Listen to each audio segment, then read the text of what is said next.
And one thing that I'm noticing is that no matter what, whether it's about relationships or it's about religion, whatever, it just I fail to see when you can go wrong asking questions. Yeah, right. Unless there's like insincerity behind it, you know? If you're sincere. Exactly. With your, yeah. And we have another guest. We have Bandaid. Hi, Bandaid. You have pretty blue eyes. He's a pretty He's such a cute baby. Let's get to the last call because I have to. I need to go to bed. So we do have to keep this call like kind of brief, but I think, want to help out where we can. Jason just had a friend over that gave all the signals, but wasn't sure if it was the right time to move forward.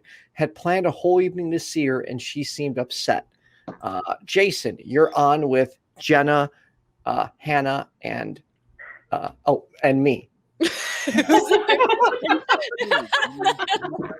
Bandaid and Ethan. And Bandaid. Yeah.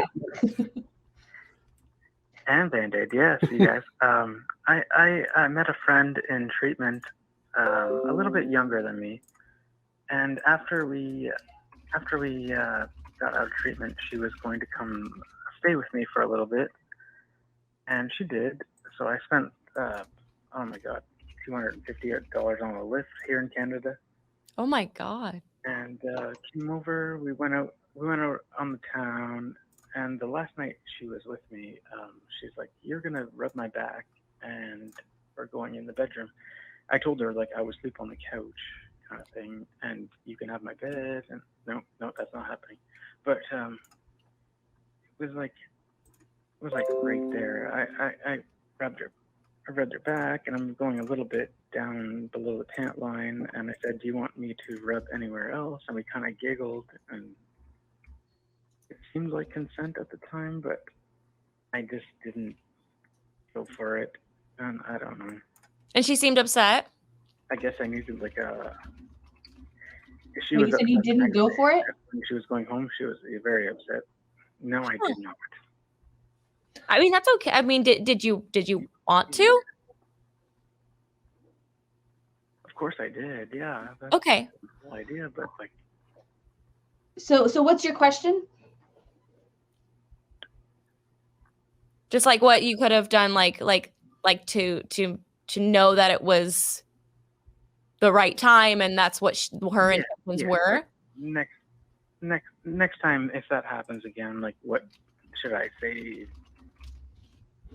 That's a really interesting question. Yeah.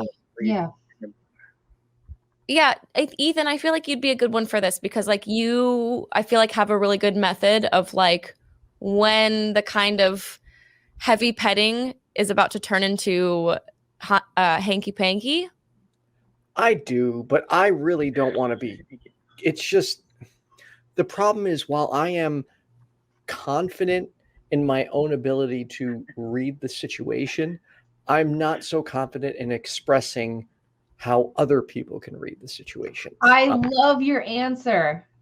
But Sorry. It confused me, but you can explain it to me later. Yeah, okay. So in summary, if you put me in a situation, I think 10 out of 10 times I'm going to get it right.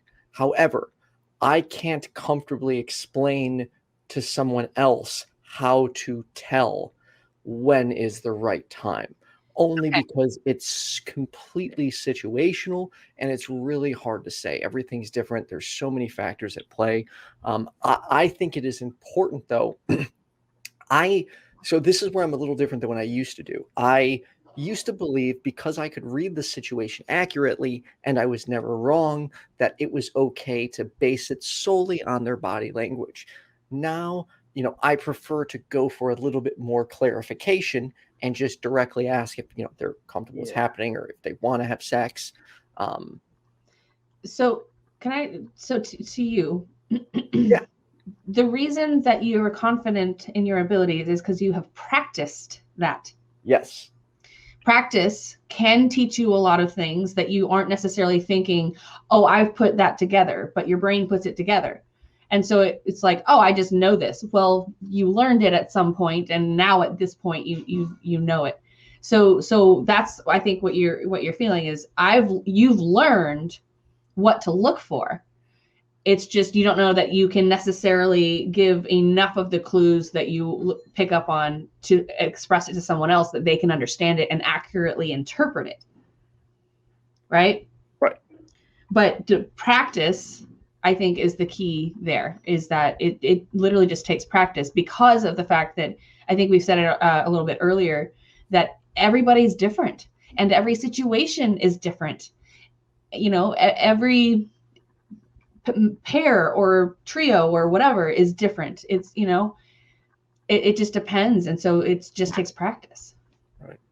Yeah. And I mean, if you're in that situation again, I mean, do you think would you feel awkward being like, can I kiss you?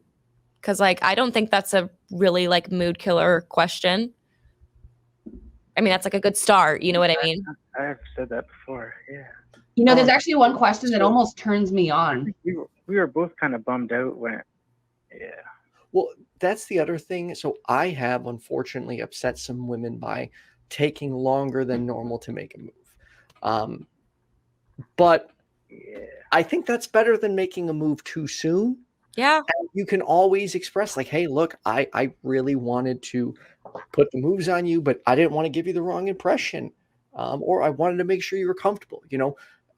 For instance, like I have expressed on different episodes, like I won't sleep with a woman the first time she comes to my house.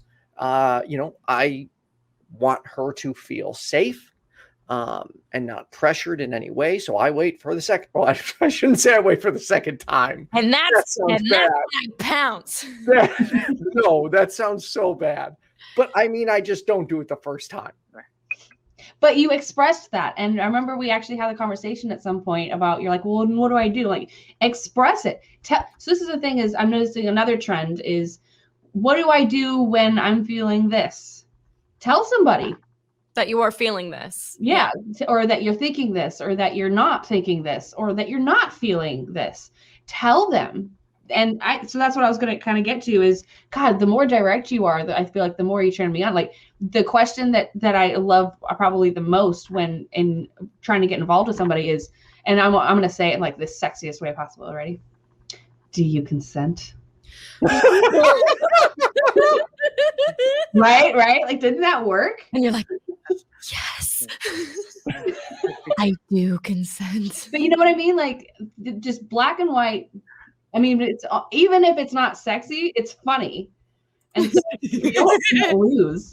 You know, who's gonna get mad at you? Oh my God! How dare you ask me that?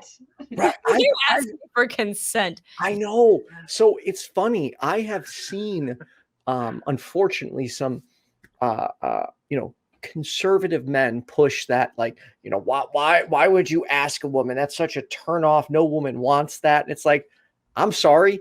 Anytime I've asked, it's literally the opposite effect.